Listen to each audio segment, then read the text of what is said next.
एक जमाना था, एक शानदार राजमहल के अंदर, जहां राजा वीर अपनी बेटी राजकुमारी मेहर के साथ रहता था। मेहर एक बहुत ही प्यारी और मासूम लड़की थी, जिसके चेहरे की मुस्कान और नरमी से पूरा महल रोशन लगता था।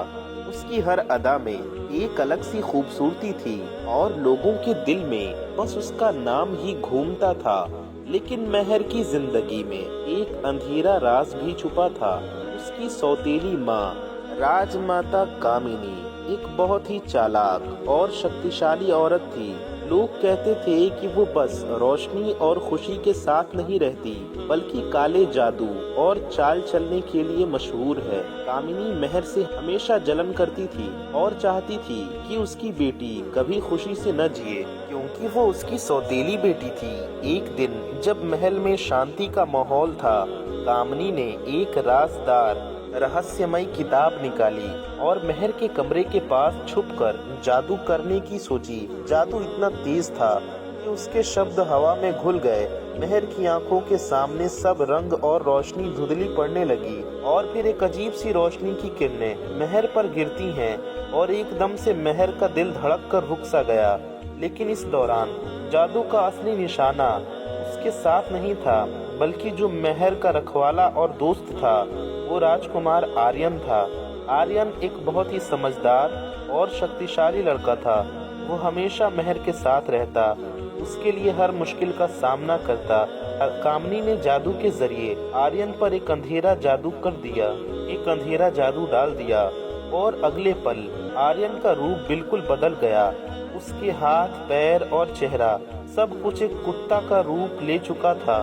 उसकी आंखें अब भी इंसानी थी, लेकिन बाकी सब कुछ एक कुत्ते का रूप था। आर्यन जो पहले मेहर का दोस्त और रक्षक था, अब एक कुत्ता बन गया था।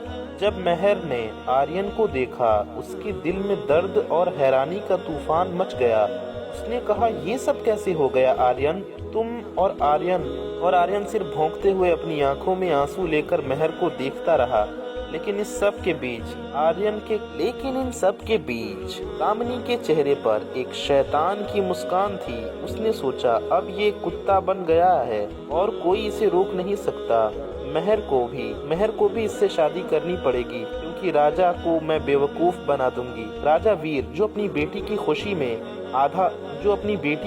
में अंधा था और कामिनी की चाल से अनजान था, उस वक्त ये नहीं समझ पाया कि आर्यन एक कुत्ता बन गया है। और फिर एक दिन मेहर की शादी के लिए एक अजीब सी तैयारी शुरू हो गई, जिसमें उसका होने वाला जीवन एक अनजानी कहानी की तरफ बढ़ रहा था। महल में एक अजीब सा खौफ और उत्सुकता का माहौल था। राजकुमारी मेहर के लिए शादी की तैयारी शुरू हो गई थी, लेकिन इस शादी में जो दूल्हा होने वाला था वो एक कुत्ता ही था, आर्यन। मेहर के दिल में शंकाएं थीं और उसकी आंखों में आंसू भी। उसने राजा वीर से पूछा, पिताजी, ये आर्यन कैसा है? मुझे ये समझ नहीं आ रहा। राजा वीर ने सिर्फ मुस्कान के साथ कहा, ये तुम्हारे लिए एक अनमोल साथी है मेहर, तुम्हारा भला होगा। मेहर का दिल और ज्यादा दुखी हो गया, क्योंकि उसे समझ ही नहीं आ रहा था कि उसका दोस्त जो हमेशा उसका रक्षक था, अब इस अजीब रूप में शादी के लिए मजबूर है। आर्यन जो अब एक कुत्ता बन गया था, अंदर से बहुत उदास और पीड़ित था। उसके दिल में सिर्फ एक ही दुआ थी कि काश कोई इसे इंसान बना दे और मेहर की खुशी वापस ले आए। लेकिन जादू इतना मजबूत था कि हर पल उसे कुत्ता ही बनकर रहना पड़ रहा था। शादी का दिन आया और मेहर को घूमते हुए महफिल और शाही झिलमिलाती हुई लाइट्स के बीच खड़ा होना पड़ा। आर्यन को राजा ने एक सुंदर सी मोरी पर बैठाया, लेकिन उसके भौंकने और उछलने से सब लोग हैरान हो गए। मेहर की आंखों में आंसू थे, लेकिन उसने हिम्मत दिखाई। उसने आर्यन के पास जाकर कहा, आर्यन, मैं जानती हूँ कि ये तुम हो। तुम्हारे दिल की सच्चाई को मैं समझती हूँ।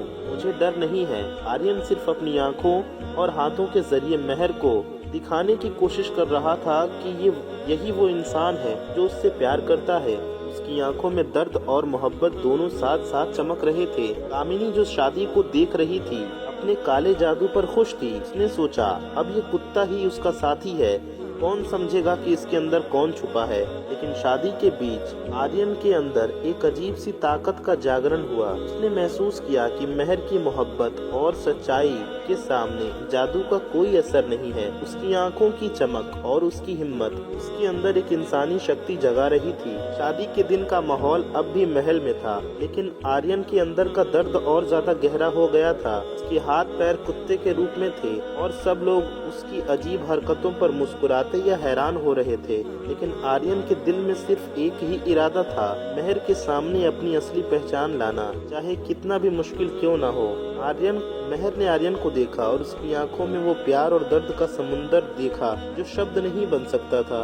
उसने धीरे से कहा, आर्यन, मैं जानती हूँ कि ये तुम ही हो। तुम्हारी दिल की आवाज सुन रही हूँ। तुम्हें कोई रूप नहीं रोक सकता। तुम मेरे लिए हमेशा वही रहोगे। ये बातें आर्यन के दिल पर एक बहुत गहरा असर कर गई। उसने महसूस किया कि महर की सच्चाई और प्यार के सामने जादू का कोई असर नहीं है। हर एक भौंक और उछल में आर्यन का अंदर का इंसानी हिस्सा जादू को तोड़ने की कोशिश कर रहा था। रात के वक्त जब सब महफिल और शोर शराबा खत्म हुआ, आर्यन ने महर से कहा, महर, मैं चाहता हूँ कि तुम समझो, मैं अपनी असली रूप में वापस आना चाहता हूँ, पर ये जादू मजबूत है। दोस्तों, फिर राजकुमारी महर को एक बुजुर्ग का पता चला, एक नूरानी चेहरे वाले बुजुर्ग जो दूर जंगल में एक झोंपड़ी में रहते थे। राजकुमारी महर अपनी कुछ सहेलियों और सिपाहियों के साथ आर्यन को लेकर उन बुजुर्ग के पास गई। बुजुर्ग ने आर्यन का जादू खत्म कर दिया और उसका इलाज किया। आर्यन दोबारा इंसान बन गया। जब वो लोग महल वापस पहुँचे तो कामनी के होश ठिकाने न थे।